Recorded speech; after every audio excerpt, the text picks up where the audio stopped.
Happy Monday, December 28th, 2020. It's National Playing Card Day, so pick a card. Any card. This one? Okay, great. Now keep it and never tell anyone what it is.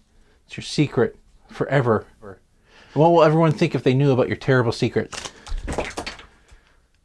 Also in secrets, I know. It's okay. I still love you. But you should like and subscribe just to be sure. But on to the national news and in local news. Rockford made it to the big time this week with a story that would feature in the New York Times. Was it a retrospective on Cheap Trick's musical legacy? Did Natasha Leggero mention us in a special or something? Was it a looking back post on her favorite Mexican restaurant?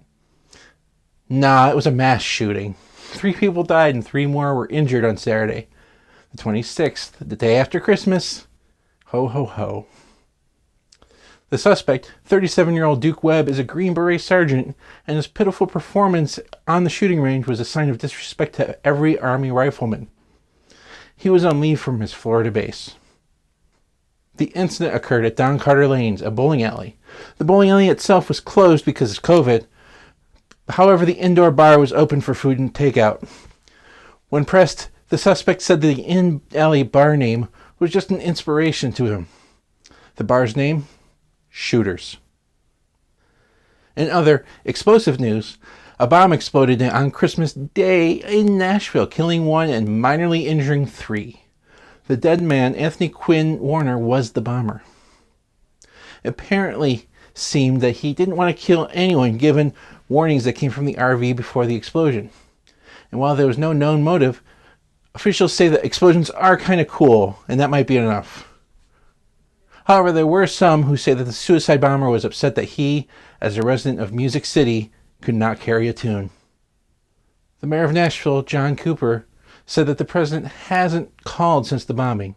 Some liberals and conservatives were hoping that he would, so that maybe he would finally seem presidential. In national disappointment news, the president has decided to sign the Government Funding and Stimulus Act, finally letting reality call his bluff. And in technology news, I still can't get a PS5. Fuck, give me a PS5, you cowards. In rich people news, Lachlan, an actor whose name you only know because of the college admission scandal, has been released from prison after serving 2 months due to the college admission scandal.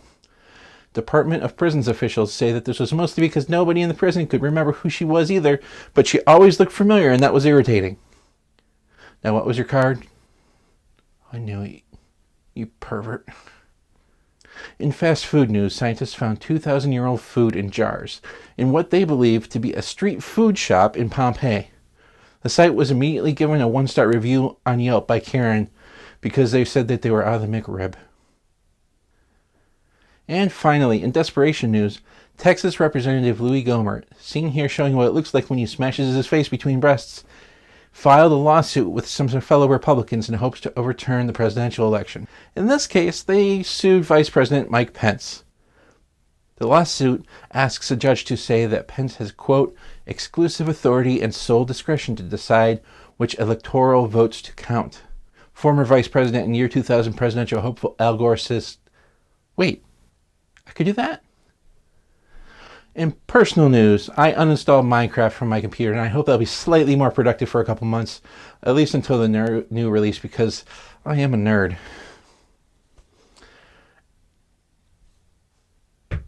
And that's the news at Gen for Monday, December 28th, 2020.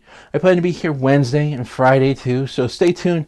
Please remember to like and subscribe, and I'm super grateful, as always, to my patrons who keep me in the funds to keep improving my channel, slowly but surely.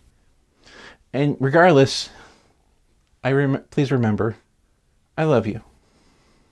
I really do.